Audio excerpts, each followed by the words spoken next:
अभी मैं Facebook live आ गया हूँ मेरा। ऐसा कर सकते हैं, अगर किसी को पता है वकील प्रसाद साउंड डॉक्टर डाल सकते हैं। ब्रदर पटनायक है, सुमित ब्रदर है, पास्टर जी है, कर सकते हैं। चलो बात करते हैं। ये एक सेकेंड, मुझे कस्टमर भी आ रहे हैं साथ साथ। हाँ, संसार की चीजें क्या है, हम आप लोग के बीच में रख रहा हूँ। तो संसार की चीजों में हमें क्या क्या मिलता है, अगर मसीह मंथन बैठक में अगर हम जुड़े हैं, अगर सारी चीजें छोड़कर अगर हम आत्मिक जीवन में आए हैं, तो हमें संसार में रहकर आत्मिक जीवन कैसे जिएंगे? ठीक है ना? तो हमें इस बात को जानना बहुत जरूरी है कि हमें संसार में ही रहकर हमें आत्मिक जीवन कैसे जीना है, हमें संसार की चीजों को क्यों त्यागना है। अगर हम संसार को चीजों को त्यागना सब नहीं है, उस बात को अगर हम त्याग सकते हैं जो गलत काम करते हैं, गलत व्यवहार होता है, गलत चीजें होती है, उसके ऊपर हमें बहस नहीं करना है, उसके ऊपर हमें संसार की चीजों को लेकर नहीं चलना है, क्योंकि संसार में ही रहकर हमें परमेश्वर का काम करना है। तो प्रभु यीशु कहते हैं, पहला यूहन्ना 2:15 अगर हम पढ़ेंगे, पहला यूहन्ना 2:15 में पढ़ेंगे, यीशु कहते हैं कि तुम न तो संसार से और न संसार में की वस्तुओं से प्रेम रखो। यदि कोई संसार से प्रेम रखता है तो उसमें पिता का प्रेम नहीं है। तो मेरा विषय है संसार पे। हम संसार की चीजें नहीं है, हम संसार के लोग नहीं है, क्योंकि प्रभु यीशु खुद कहते हैं कि मैं संसार का नहीं हूं, मैं स्वर्ग से आया हूं, मैं स्वर्ग का रोटी हूं। हैं? जो यीशु कहते हैं कि मैं स्वर्ग से उतरा हूं, रोटी जो है उतरी है वह स्वर्ग की है। वह एक वचन में कहते हैं यूहन्ना में, सॉरी लूका में, कि हम इसकी बात करते हैं, यह संसार की रोटी नहीं है जो कि मैं संसार की चीजों को वस्तुओं पे मैं मन लगाने के लिए मैं किसी को बातें कहूं, किसी को सिखाने के लिए बोलूं, या उसको उस पर जोर जबरदस्ती करूं। ऐसी बात पे हम बहस नहीं करते, क्योंकि हम संसार की चीजों को नहीं सिखा सकते और न संसार की चीजों को हम फॉलो कर सकते हैं, क्योंकि संसार में ही रहकर हमें संसार की बातों को समझना है और आत्मिक का जो जीवन है उसमें हमें बने रहना है। तो प्रेम परमेश्वर संसार से नहीं बल्कि प्रेम से है। प्रेम और वो आत्मा जो है स्वर्ग की है। तो जो स्वर्ग की चीजें है वो संसार की नहीं, बल्कि उसी स्वर्ग के जीवन में हमें प्रेम है जो प्रभु यीशु से हमें मिलता है। तो जो चीज संसार की है उसमें परमेश्वर की प्रेम नहीं है, और न उसमें पिता भी है न पुत्र भी है। तो हम वचन उसी का पढ़ेंगे 2:16, अगला स्लाइड। क्योंकि जो संसार में है अर्थात शरीर की अभिलाषा है। क्या है? जो संसार है और जो संसार में है वह शरीर की अभिलाषा है। अगर हम संसार में है तो शरीर की जो जरूरत होती है ना, उसके लिए हम काम करते हैं। हमें संसार में रहकर काम करना पड़ता है, किसके लिए? शरीर के लिए। शरीर, अगर हम शरीर के लिए कुछ करते नहीं है तो शरीर हमारा वैसे भी निर्बल है। आत्मा तो तैयार है पर शरीर काम नहीं कर रही है। तो हमें शरीर को काम करने के लिए हमें कुछ काम करना पड़ता है। शरीर को अगर भोजन चाहिए, पेट को भोजन चाहिए, तो हमें उसके लिए भोजन के लिए काम करना होता है। हेलो हेलो, आवाजें किसकी आ रही है? माइक किसी का चालू है, मुझे पता नहीं चल रहा है किसकी माइक चालू है, बट माइक बंद कर ले तो अच्छा रहेगा। तो हमें संसार की चीजें नहीं, क्योंकि जो संसार में अर्थात शरीर की अभिलाषा है, शरीर के लिए हम काम करते हैं, पेट भरने के लिए हमें काम करना पड़ता है, क्योंकि हमें जिंदा रहना है तो भाई काम तो करना पड़ेगा। और आंखों की अभिलाषा और जीविका का घमंड वह पिता की ओर से नहीं परंतु संसार की ओर से है। परमेश्वर, ये सारी चीजें परमेश्वर की ओर से नहीं है और ना इसमें प्रेम है परमेश्वर का।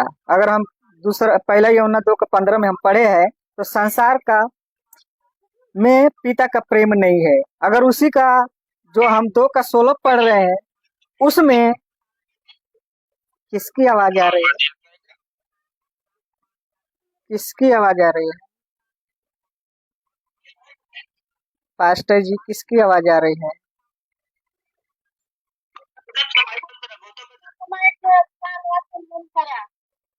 हाँ, हाँ, क्योंकि आवाजें जो फेसबुक पर है ना वो कैच कर रहा है, वो फेसबुक पर ही जा रही है।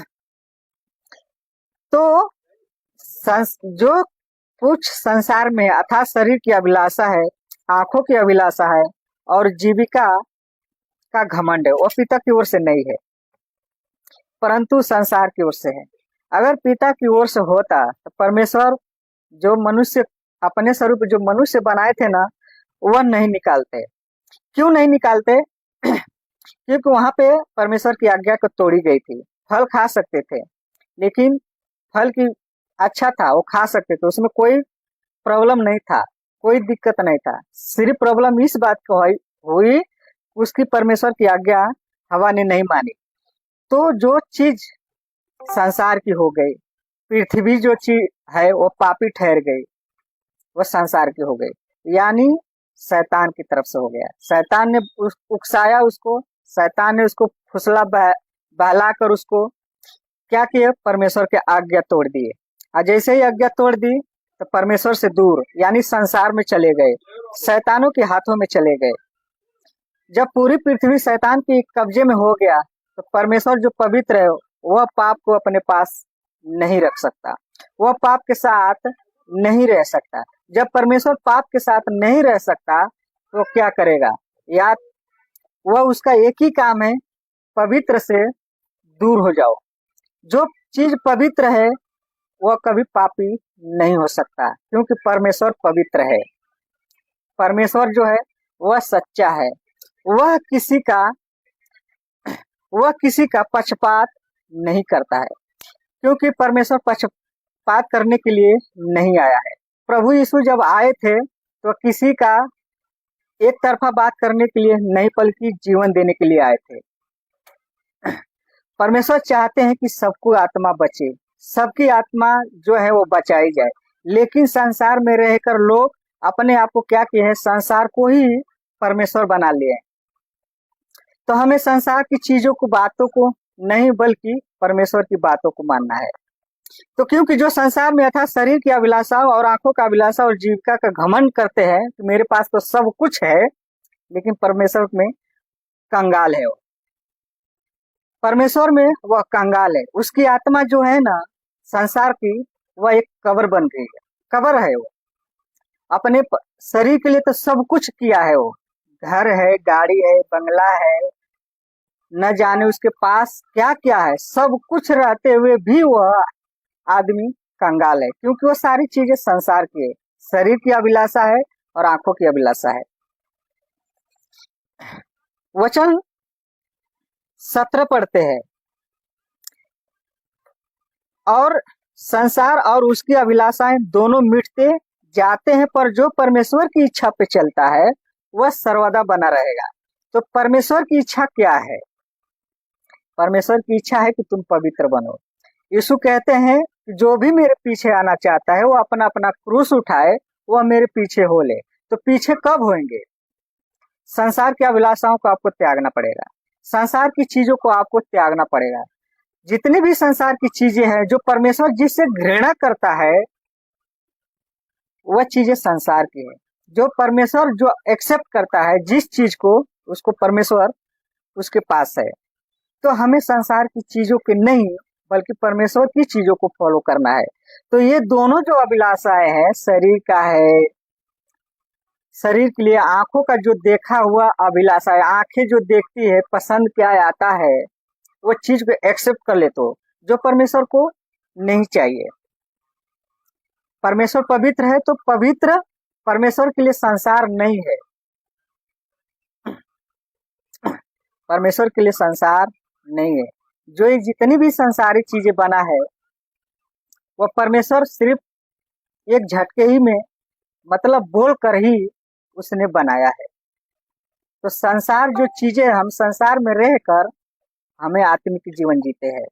तो जो आत्मिक का जो जीवन जीता है उसके पास पिता पुत्र दोनों है और उसमें पिता का भी प्रेम है। संसार में ही रहकर आत्मिक का जो जीवन जीता है उसी के पास ये दोनों चीजें मिलेगी। ठीक है ना। वचन में अगर हम पढ़ते हैं, एक टॉपिक आता है बहुत जोरों की जो गलत शिक्षाएं जो लोग सिखाते हैं। पौलुस वहां पे कहता है, अगर दूसरा कुरिन्थियों 9:7 में अगर हम पढ़ते हैं तो दूसरा कुरिन्थियों 9:7 पढ़ते हैं, दूसरा कुरिन्थियों 9:7 पढ़ते हैं कि हर एक जन जैसा मन में ठाने वैसे ही दान करे, न कुड़ कुड़ के और न दबाव से, क्योंकि परमेश्वर हर्ष से देने वाले से प्रेम रखता है। तो हमारा प्रेम क्या है? कौन से प्रेम चीज में परमेश्वर हमसे प्रेम करता है या हम परमेश्वर से प्रेम करते हैं? देखो, अभी मैं पढ़ाया था कि संसार की चीजों पे परमेश्वर की काम नहीं होती है, परमेश्वर संसार का नहीं है। लेकिन संसार में ही रहकर अगर हम संसार की चीजों के पीछे जाते हैं, परमेश्वर को छोड़कर संसार की अभिलाषाओं के पीछे भागते हैं, तो उसमें परमेश्वर की आत्मा नहीं है, परमेश्वर उसके साथ नहीं है। तो हमें एक मन में हर एक जन मन में ठाने वैसा ही दान करे। तो क्या चीज दान करें? सिर्फ पैसा ही नहीं होता है दान करने के लिए, एक आत्मा जीवन भी होता है।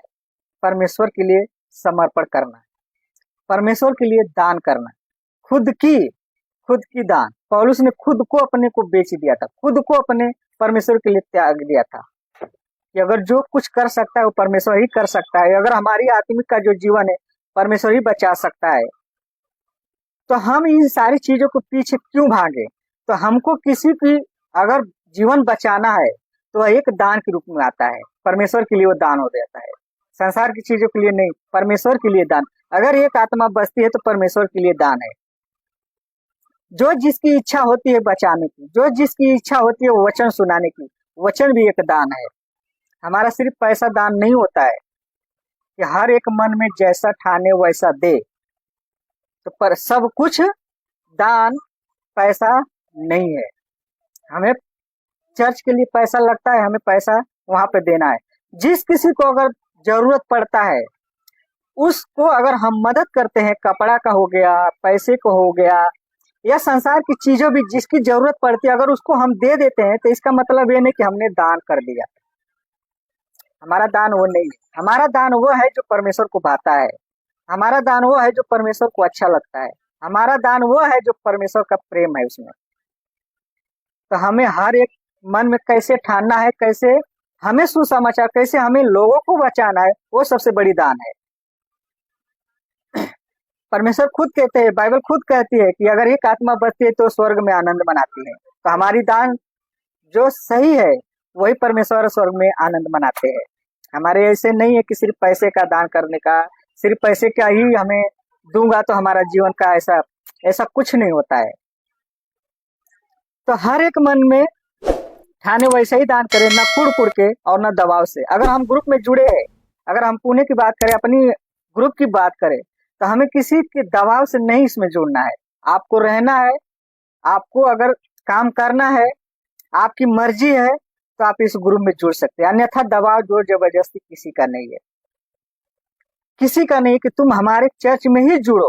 आप किसी के चर्च में जुड़ सकते हैं, लेकिन जुड़ना वहीं पे जहाँ साउंड डॉक्ट्रिन, जहाँ सही शिक्षा सिखाई जाती हो, जो प्रभु यीशु से जो मिलाता है, उसी ग्रुप में जुड़ने का। अन्यथा आपको तो संसार में रहकर आप नरक चले जाओगे, क्योंकि संसार में रहकर ही हमें आत्मिक जीवन जीना है। ऐसा कुछ नहीं हम कर सकते अपने मनमानी की, चलो जो जी में आए वो कर सकते हैं, नहीं कर सकते। अगर हमारे ग्रुप में जुड़े हैं तो अपने मन में सोचे कि क्या हम इस ग्रुप में जुड़ सकता हूँ, क्या इस ग्रुप में हमें मौका मिलेगा। सबको मौका मिलेगा, क्योंकि ये भी एक सिखाने की एक बहुत प्रयत्न करते हैं कि हमारे जो चर्च में आए वह आत्मिक जीवन हो। हाँ, आवाज तो आ रही है आपको? हेलो पास्टर जी, एक बार आवाज दीजिए। तो आवाज आपको आ रही है कि नहीं सबको? बराबर है ना? और सबको आ रही है, किसी का माइक माइक चले बाहर का आवाज आ रहा है कुछ। अच्छा अच्छा, कोई बात नहीं। थोड़ा कॉल वाले खास, हाँ कॉल वाले खास करके आप थोड़ा सा शांत रहे। हाँ सुने, तो जो चीजें संसार के वो परमेश्वर को नहीं भाता है, जो संसार की अभिलाषा है वो परमेश्वर को नहीं लग चाहिए, क्योंकि संसार को, संसार से परमेश्वर नहीं है, बल्कि परमेश्वर ने जो चीजें बनाई है वो खुद से बनाया है, परमेश्वर ने अपनी मर्जी से बनाया है, किसी के कहने से नहीं बनाया है, ठीक है ना? तो हर्ष से जो भी आत्मा बचती है, जो भी हम ग्रुप में जुड़े हैं, तो उसी चीज में हमें क्या करना है, एक दान है। आप वचन सुना रहे हैं, आप परमेश्वर को एक दान दे रहे हैं, आप एक आत्मा की दान दे रहे हैं। अगर वो मन फिराता है, सच्चे परमेश्वर को फॉलो करता है, अगर वो समझ गया कि सच्चा परमेश्वर कौन है, अगर मरकुस 9 का 10 के अनुसार, 10 का 9 के अनुसार वह अगर विश्वास करता है, तो वह परमेश्वर का एक दान है। तो हमें किसी के दबाव से नहीं, बल्कि आपकी इच्छा है, आपको प्रचार करते हैं, आपको बोलने की अगर अच्छा है और बातें करने की अच्छा है, अच्छे हैं, वचन आप सुना सकते हैं, तो आपको सबसे बड़ी दान वही है, आपका जो वचन है ना। क्योंकि अगर हम भजन संहिता अगर 138 का 2 अगर हम पढ़ते हैं, तो वहां पे परमेश्वर ने अपने वचन, अपने नाम से ज्यादा वचन को महत्व दिया है। तो वचन भी एक दान ही है। आप किसको सुसमाचार सुना रहे हो, वह एक दान है। अगर वो मन फिरा लेता है, परमेश्वर को जान जाता है, तो वह सबसे बड़ा दान क्या हो सकता है? तो हमें संसार से नहीं, बल्कि आत्मिक दान होना चाहिए। उसको परमेश्वर भाता है, उससे परमेश्वर प्रेम करता है। तो इन सारी चीजों को आप क्या सीख सकते हैं, क्या नहीं सीख सकते, क्योंकि जो चीज सीखने वाली होती है उसी चीज से हमें सीख सकते हैं। क्योंकि मत्ती 13 का 45 में कहते हैं, यीशु कहते हैं, मत्ती 13 का 45 में कहते हैं, फिर स्वर्ग का राज्य एक व्यापारी के समान है जो अच्छे मोतियों की खोज में रहता है।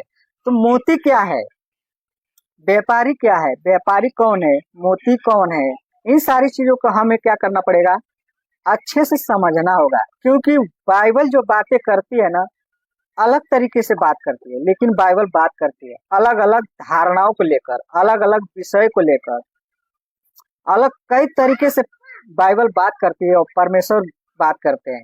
तो फिर स्वर्ग का राज्य एक व्यापारी है। तो आप मन में ठाने हैं, आत्मा अगर बचा रहे हैं, तो वह एक व्यापारी के काम हो रहा है। कहाँ की, स्वर्ग की हो रही है। हमारा पैसा जो है ना, जो अभी पढ़े थे हम, 2 कुरिन्थियों 9 का 7 में, पैसा नहीं है, एक आत्मिक का जीवन है, जो आप आत्मा में जो लोगों को बचा रहे, लोगों को परमेश्वर के लिए दान कर रहे हैं, वह है। पौलुस उसके लिए लिख रहा है। तो फिर स्वर्ग का राज्य एक व्यापारी है। ठीक उसी तरह से परमेश्वर का एक राज्य जो है ना, व्यापारी ही है। आत्मा बचाते हैं, व्यापारी ही है। और वही व्यापारी है जो मोतियों की खोज में रहता है, आत्माओं की बचाने की खोज में रहता है।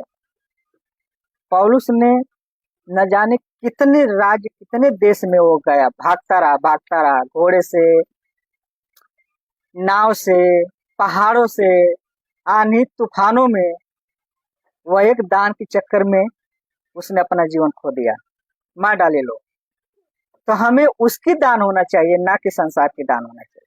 हमारा परमेश्वर ऐसा संसार का चीज नहीं है, क्योंकि मेरा प्रचार ही संसार की चीज का है। इस संसार जो चीज है, इसी अभिलाषाओं में नहीं रहने का संसार की, बल्कि आत्मिक का जीवन में रहने का है। मत्ती उसी का 16 अगर हम पढ़ते हैं, 13 का 16, जब उसे एक बहुमूल्य मोती मिला तो उसने जाकर अपना सब कुछ बेच डाला और उसे मोल लिया। तो मोल किस लिया, पौलुस ने क्या किया, मोल लिया। क्या खुद से मोल लिया? वो उसने अपने काम करते हुए 2 साल भाड़े में, मकान जो भाड़ा था ना मकान का, उसमें रहकर उसने क्या किया था, लोगों को, आत्माओं को दान देता था, परमेश्वर के लिए दान कराता था वो। तो मोती क्या है, वही आत्मा जो परमेश्वर के लिए दान है, संसार के लिए नहीं, संसार की अभिलाषाओं के लिए नहीं, आंखों की अभिलाषाओं के लिए, देखी देखा सामने जो देखते उसके लिए नहीं, क्योंकि परमेश्वर का जो राज है अनदेखा है, अनदेखा है। क्योंकि जिसने, प्रभु यीशु कहते हैं ना एक जगह कि जिसने मुझे देखा है समझो परमेश्वर को देख लिया। तो जिसने यीशु को देखा है उसने परमेश्वर को देख लिया। तो इसका मतलब जो वचन हमारे पास है तो हमें किसे देख लिया? वचन को। क्योंकि परमेश्वर ने अभी पढ़ाया था भजन संहिता 138 का 2 में, तो वचन को महत्व दिया है अपने नाम से ज्यादा। तो जो उस पे महत्व का अगर हम महत्व समझते हैं, समझो परमेश्वर हमारे साथ है, परमेश्वर हमारे जीवन में कार्य करता है, वचन हमारे जीवन में कार्य करता है। तो हमारा वचन ही जीवन है, क्योंकि जीवन का रोटी प्रभु यीशु है। इन सारी चीजों को हमें बहुत अच्छे से समझना होगा। क्योंकि वचन अगर हम पढ़ते हैं दूसरा यूहन्ना 1:10, दूसरा यूहन्ना 1:10 में अगर हम पढ़ते हैं, यदि कोई तुम्हारे पास आए और यही शिक्षा न दे, उसे न तो घर में आने दो और न नमस्कार करो। सुनो ध्यान से, यहाँ पर भी ये बात हो रही है कि इसका मतलब ये है कि संसार की चीजें पे लिप्त है, संसार की चीजों में लिप्त है। कि संसार की कौन सी चीज में लिप्त है? आज देख लो 99% कलीसिया किस में है? संसार की कलीसिया 99% किस में है? संसार में है। क्योंकि वचन मैंने पढ़ा था एक कि न तो तुम संसार से और न संसार की वस्तुओं पे प्रेम रखो। यदि कोई परमेश्वर संसार से प्रेम रखता है तो उसमें पिता का प्रेम नहीं है। हमें पहला यूहन्ना 2 का जो 15 में पढ़े हैं, 2 का 16, 1 का 17 में हम पढ़े हैं, उसमें परमेश्वर का साथ नहीं है, परमेश्वर का प्रेम नहीं है। और साथ में ही जो चीजें 99% कलीसिया जो सिखाती है तो संसार की ही चीजें सिखाती है, पैसे का लालच देकर ही सिखाती है। पैसे का लालच का मतलब कि दसवांश, दसवांश के नाम पर भीख मांगते हैं कि दसवांश लो, चमत्कार के नाम पे। ये संसार की चीजें हैं। पैसा का जिक्र है तो संसार की है, आप मरोगे तो पैसा लेकर नहीं जाओगे, संसार की है। दूसरी बात, चमत्कार होती है ना तो संसार के लिए है, इसमें परमेश्वर का प्रेम नहीं है। परमेश्वर प्रेम उसी से करता है जो परमेश्वर में बना रहता है, उसी के साथ परमेश्वर काम करता है। इसका मतलब ये नहीं कि परमेश्वर ने चमत्कार कर दिया तो हम चमत्कार के ही पीछे भागे, ऐसा कभी नहीं। परमेश्वर चमत्कार में नहीं है, बल्कि परमेश्वर उसमें है जिसपे परमेश्वर की आज्ञाओं को मानता है, उसमें है। तो हमें उसमें ही रहना होगा, परमेश्वर की आज्ञाओं को ही पालन करना होगा। ऐसे लोगों को परमेश्वर खुद कहते हैं कि उसके घर में यही शिक्षा न दे, उसे न तो घर में आने दो और न नमस्कार करो, न घर में आने दो और न नमस्कार करो। लेकिन दसवांश की शिक्षा पे, ब्लेसिंग के नाम पे, चमत्कार के नाम पे, तेल पानी के नाम पे लोगों को बेवकूफ बनाया जाता है, लोगों को लूं बनाया जा रहा है संसार की चीजों पे, जो कि ऐसी संसार की चीजों पे परमेश्वर का प्रेम है ही नहीं। तो हम इसको कैसे घर में आने दें, उसको हम कैसे नमस्कार करें, कैसे उसको हम आदर करें? आदर करने के लिए योग्य है ही नहीं, आदर करने के लिए योग्य है ही नहीं। अगर जो भी आदर करने का योग्य है, अगर इस वचन से है, तो प्रभु यीशु खुद ही कहते हैं कि परमेश्वर का जो दास होता है उसको जो आदर करता है वो दो गुण उनको आदर के योग्य समझा जाए। तो हमें उसको आदर देना है जो वचन से है, हमें उसे नहीं आदर करना है जो वचन से नहीं, उसको नहीं करना है। क्योंकि वह अनंत के जीवन की बातें नहीं सिखाता है, बल्कि मृत्यु का जीवन की बातें वो सिखाता है। तो हमें उससे क्या लाभ होगा? मृत्यु ही मिलेगी, क्योंकि पाप की मजदूरी तो मृत्यु ही है। तो हमें उसको पीछे क्यों करें, हमें उसके पीछे क्यों चले? हमें नहीं चलना है, इन सारी चीजों के पीछे हमें नहीं चलना है। हमें संसार की चीजें, अभिलाषाओं के पीछे नहीं भागना है। अभी एक पास्टर उभर कर आया है, अपने आप को पास्टर कहता है, उसका क्या नाम है, वहाँ का लुधियाना का है। पास्टर डेनियल राज से डिबेट करने के लिए बातें करता है, चैलेंज करता है कि पास्टर डेनियल राज चैलेंज करता हूं कि आप मुझसे डिबेट करें। जो कि पहले पास्टर डेनियल ने चैलेंज किया है, उसको ही कॉपी करता है। यानी देखी देखा सर फोड़ना। पास्टर डेनियल ने बोले हैं, चैलेंज दिए तो मैं भी दूंगा। इसको बोलते हैं बैल बुद्धि दिमाग वाला इंसान, बैल बुद्धि का दिमाग। सामने वाला जो बोला है उसी चीज को मैं भी बोलूंगा। न तो उसको वचन की ज्ञान है, न उसको वचन का नॉलेज है। जो चीज को नॉलेज ही नहीं है वचन को, तो लोगों को सिखाता क्या होगा। और अपने आप के नाम के आगे पास्टर नाम रखा है, अपोस्टल नाम रखा है। तो चैलेंज करता है डिबेट का। मैंने उसके पास मैसेज भी डाला हूँ। पास्टर उनका राजेश पटनायक ब्रदर पास्टर जी का नंबर दिया हूँ। और ऐसा धोखेबाज इंसान आदमी है, कॉल करता है, जैसे ही कॉल करता है कट कर देता है, प्रूफ दिखाता है कि मैंने कॉल किया, कॉल नहीं उठाए। बहाना इतनी बड़ी, ये बहानाबाजी वाले हैं, ये फेक बाइबल रीडिंग वाले हैं। इनको पता ही नहीं है कि बाइबल क्या सिखाती है, बाइबल क्या कर रही है। बाइबल कहती कुछ और है और ये सिखाते कुछ और लोग हैं। इनको बोलते हैं दो मुंह का आस्तीन का सांप। ये आस्तीन का सांप वाले हैं, ये लूसीफर के एजेंट वाले हैं। सामने खुद नहीं आते, सामने तो आते नहीं, ऊपर से चैलेंज करते हैं। चैलेंज कर देते हैं लेकिन सामने आने की औकात हिम्मत नहीं रखते हैं और चलते हैं डिबेट करने।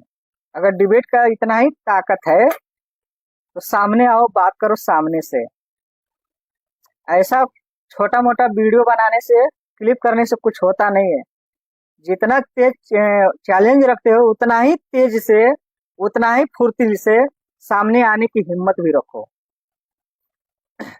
ऐसा छोटा छोटा वीडियो क्लिप करके बहानेबाजी से काम नहीं चलता है। अगर इस फेसबुक पर कोई अगर डिबेट की अगर जिक्र करता है, अगर ये वीडियो लग गई, अगर आप सुन रहे हैं, तो मैं आपको बता दूं, जैसे आप चैलेंज करते हो उसी हिसाब से आप सामने आने की भी हिम्मत रखो। ऐसा फेक चैलेंज मत करो। मसीह मंथन इसी के लिए बैठी है कि आओ सामने प्रूफ करो, बातें करो, लेकिन आते नहीं है। आते नहीं है, चैलेंज करके भगोड़ा साबित कर लेते हैं अपने आप को, और ऐसे ही भगोड़ा साबित होते रहेंगे। आते हैं वचन पे, क्योंकि उसे न तो घर में आने दो और न नमस्कार को। वचन 11 पढ़ते, क्योंकि जो कोई ऐसे जन को नमस्कार करता है उसके बुरे कामों में साझी हो जाता है।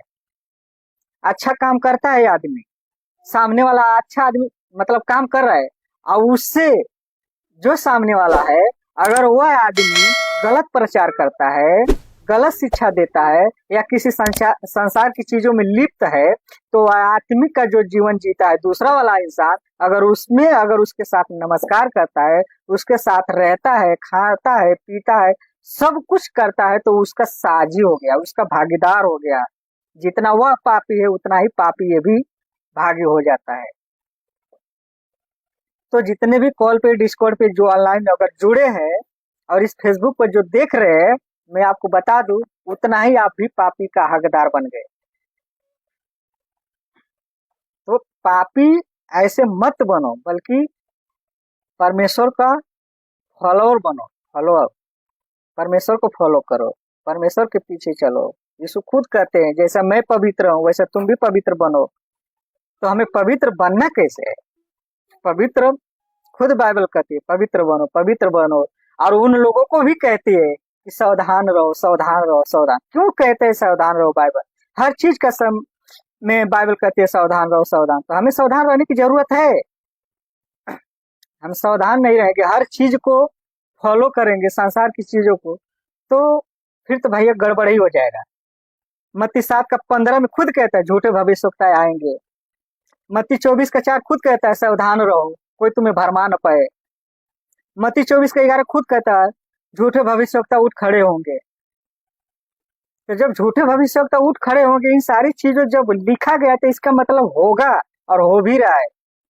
21वीं सदी में ये हो भी रहा है, और लोग इसको समझ नहीं पाते। बड़े बड़े मेगा चर्च वाले समझ नहीं पाते।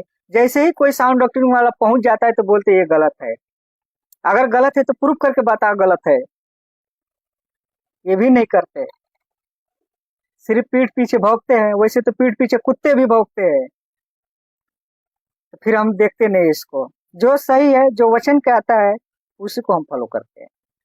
मसीह मंथन बैठक जिसको फॉलो करती है, वचन को फॉलो करती है, तो हम उसी को मानते हैं। हम वचन के बाहर कुछ नहीं मानते, हम वचन के बाहर की शिक्षाओं को नहीं देते। तो जब हम वचन की शिक्षाओं बाहर की चीजें नहीं देते हैं, तो इन लोगों को लगती है मिर्ची, और जब मिर्ची लगती है तो उल्टी करना शुरू कर देते हैं। यूट्यूब में कमेंट करना शुरू कर देते हैं, उल्टियां करना। फेसबुक में कमेंट करना यानी उल्टी करना शुरू कर देते हैं। बाइबल सब ऐसी ऐसी चीजें सिखाती है ना कि समझने से बाहर है इंसान की, लेकिन उसको समझना पड़ता है, तभी समझ में आता है कि आखिर बाइबल सिखा क्या रही है। बाइबल की डीप में जाएंगे तो ही समझ में आती है कि आखिर बाइबल क्या चीज है। ऐसे ऊपर से जैसे आम किताब पढ़ते हैं वैसे पढ़ लेने से कुछ होने वाला नहीं है। ऐसी शिक्षा नहीं चाहिए जो लीपा पोती वाला काम करता हो इंसान, ऐसा नहीं चाहिए। तो ऐसे लोगों के पास उठना बैठना, न बैठो न बैठने दो। ऐसे जन को नमस्कार करता है, वह उसके बुरे कामों में साझी हो जाता है। तो हमें साझी नहीं बनना है, बल्कि गेट आउट करना है उसे। हमें उसको हकालना, हमें नहीं अपने पास रखना है। अगर यहूदा 1:4 में अगर पढ़ते हैं, यहूदा 1:4 में पढ़ते हैं, क्योंकि कितने ऐसे मनुष्य चुपके से हम में आ मिले हैं, जिनके इस दंड का वर्णन पुराने समय में पहले ही से लिखा गया है। क्या हुआ है? पहले ही से लिखा गया है, पहले दंड करके रखा गया है। प्रभु कहते हैं तो जो चीज पहले से ही रखी गई है, उस चीज को मिटाते क्यों है? जो पहले से लिखी गई है उसको मिटाते क्यों है? आज 99% कलीसिया मिटा रही है और सोचते हैं, और ये लोग सोचते हैं कि मैं पवित्र हूँ, मैं सबसे ज्यादा ये क्या कहते भविष्यवाणी करने वाला हूँ, परमेश्वर हमारे साथ है। मैं बता दूं, परमेश्वर आपके साथ नहीं है। अगर परमेश्वर ऐसा करता तो आजकल के कलीसिया की जाने की जरूरत नहीं, बल्कि घर अपना खुद की भविष्यवाणी करता। पापा लोगों के पीछे नहीं भागते। ये पापा वाले हैं लोग, ये पापा मम्मी डैडी वाले हैं। अपने माँ बाप को तो ठीक से नाम लेकर नहीं बुलाते, चले चर्च को वाले को, पास्टरों को पापा मम्मी बनाने के लिए। इनकी हिम्मत देखो कितनी। अगर इनसे पूछो कि तुम्हारे पापा कितने हैं, कंफर्म करो, वहीं पे हवा सिट्टी गिट्टी सब बंद हो जाएगी उनका।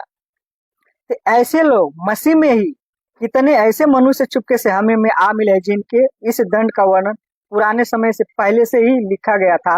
ये भक्तहीन है, भक्तहीन है, और हमारे परमेश्वर के अनुग्रह को लुचपन में बदल डालते हैं, और हमारे अद्वैत स्वामी प्रभु यीशु मसीह का इनकार करते हैं, संसार की चीजों में लिप्त कर दिए हैं। गिराने में, उठाने बैठाने में ये लोग बिजी हो गए हैं। इनसे फुर्सत ही नहीं मिलता है। अगर फुर्सत मिलता तो वचन को पढ़ते, क्योंकि अगर गिराएंगे नहीं, तेल पानी बेचेगा नहीं, तो इनका पेट कैसे चलेगा, इनका घर कैसे चलेगा? प्रभु यीशु इसमें है ही नहीं। अभी संसार की चीजों को मैं पढ़ाया कि परमेश्वर का संसार में प्रेम नहीं है, संसार में प्रेम है ही नहीं। तो जब चीज परमेश्वर संसार में प्रेम है नहीं, तो हम उसको पीछे भागते क्यों, उसको फॉलो हम करते क्यों है? इन सारी चीजों को हमें बहुत बारीकी से समझना होगा, बहुत बारीकी से चलना होगा, क्योंकि वचन हमें सावधान करने के लिए भी कहती है कि सावधान रहो। पहले यौनाचार का ये परखो, परखने की भी आत्मा है।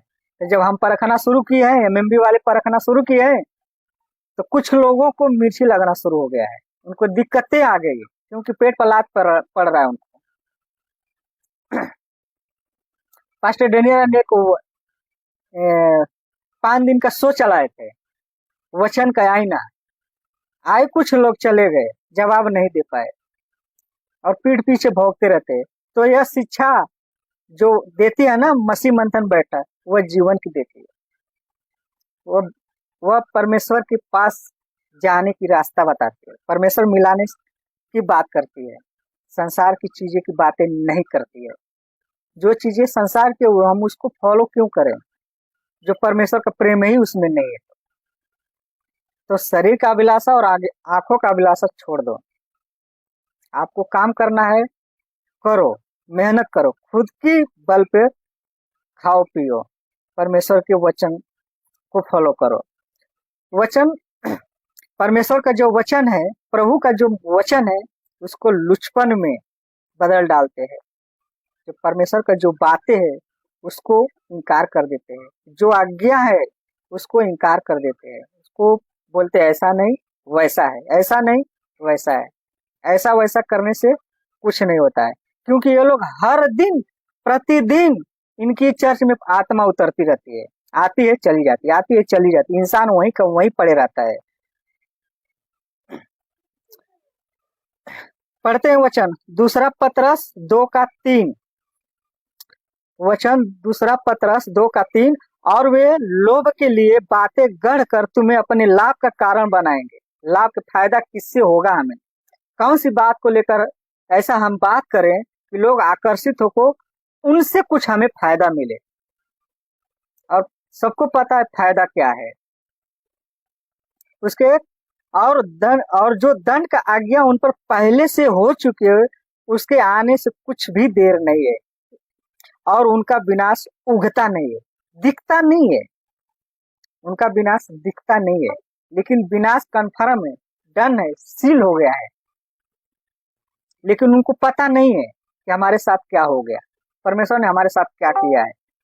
विनाश के रास्ते पर लेकर खड़ा किया है परमेश्वर ने खुद, जो सील कर दिए, जो पहले ही से डन हो गया है इनका विनाश। और ये लोग सोचते हैं कि परमेश्वर हमारे साथ है, परमेश्वर आपके साथ नहीं है, ये भूल ही जाओ। वचन उसी का 4, क्योंकि जब परमेश्वर ने उनको स्वर्गदूतों को जिन्होंने पाप किया नहीं छोड़ा, परमेश्वर ने क्या किया उसको, स्वर्गदूत को, जो लूसीफर है, पृथ्वी पर पटक दिया। अगर हम उत्पत्ति में अगर हम पढ़ते हैं तो उत्पत्ति में, हाँ, जकर्या, एक मिनट, परमेश्वर ने उन स्वर्गदूतों को जिन्होंने पाप किया नहीं छोड़ा। पास्टर जी वचन पढ़ेंगे क्या? दूसरा पतरस 2:3, 4 और 5, कुछ यहाँ लिखने में गलत हुआ है। दूसरा पतरस 2 का 3 4 और 5 पढ़ना है। दूसरा पतरस ना, हाँ, दूसरा पतरस 2:4 और 5। ठीक है। क्योंकि जब परमेश्वर ने उन स्वर्गदूतों को जिन्होंने पाप किया नहीं छोड़ा, हाँ, पर नरक में भेज अंधेरे कुंडों में डाल दिया, अच्छा, ताकि न्याय के दिन तक बंदी रहे। हाँ हाँ, बस रहने दीजिए। पांचवा, नहीं, 5, 1 मिनट भी रहने दीजिए। अंधेरों में, ये अंधेरा नहीं हो गया था, अंधेरों में डाल दिया है। ये अंधेरा में इसीलिए डाल दिया गया है क्योंकि इनको अंत के दिनों में यह नरक में डाले जाएंगे। क्योंकि यही जो लोग हैं, ये लोग सोचते हैं कि हम बहुत अच्छे काम कर रहे हैं, हम बहुत बढ़िया काम कर रहे हैं, हम तो बहुत बड़ा भविष्यवक्ता है, हम बहुत अच्छे अच्छे लोगों को भविष्यवाणी करते हैं आज, और उनका काम कहीं न इक्का दुक्का अगर सटीक बैठ गया, साल भर, 2 साल, 4 साल, 5 साल, उसको बोलते हैं मैंने जो भविष्यवाणी की थी वह भविष्यवाणी आज पूरी हुई है। कि इनको नरक में, अंधकुंडों में, जो शैतान है, जो लूसीफर, जो परमेश्वर ने उनको बांध कर ही रखा पहले से, कि ताकि न्याय के दिन उनका जजमेंट हो, सीधा नरक में डालने। क्योंकि यहाँ पर वो वचन अगर हम पढ़ें कि पहले से ही उनका क्या बोलते हैं, परमेश्वर ने उनको पहले से ही उनकी दंड की आज्ञा लिख दिया है। तो जो पहले से जो चीज परमेश्वर ने कर ही दिया है, तो इस वचन को ये लोग नहीं मतलब सिखाते हैं, ऐसा नहीं सिखाते हैं। ऐसा अगर सिखाएंगे ना तो इनकी रोजी रोटी जो है ना वो बंद हो जाएगी, इनकी रोजी रोटी बंद हो जाएगी। क्योंकि अंधकार की चीजें ये लोग सिखाते हैं, संसार की चीजें ये लोग सिखाते हैं, और शैतान नहीं चाहता है कि जो परमेश्वर की बातें हैं इनको जाने, नहीं चाहता है। तो मेरा छोटा सा जो टॉपिक था, छोटा सा था, बहुत बड़ा हो गया। मुझे आशा है कि सारी बातों आप लोग को समझ में आया होगा, और मेरा टॉपिक यहीं तक था। एक बात और है कि जो भी लोग फेसबुक से अगर देख रहे हैं तो प्लीज मेरा फेसबुक पेज को फॉलो करें, लाइक करें, शेयर करें, कमेंट करना ना भूलें, क्योंकि मेरा फेसबुक पेज का जो है अकाउंट वकील प्रसाद साउंड डॉक्टरिंग है। अगर यही वीडियो अगर यूट्यूब से देख रहे हैं तो मेरा यूट्यूब चैनल का नाम है वकील प्रसाद साउंड डॉक्टरिंग। इस वीडियो को ज़्यादा से ज़्यादा शेयर करें और लोगों तक पहुंचाएं, क्योंकि सही शिक्षा सही लोगों के पास पहुंचेगी तो लोग सुनेंगे, जानेंगे तो उनकी जीवन बचेगी। तो तब तक के लिए जय मसीह, प्रेज लॉर्ड। जी पास्टर जी।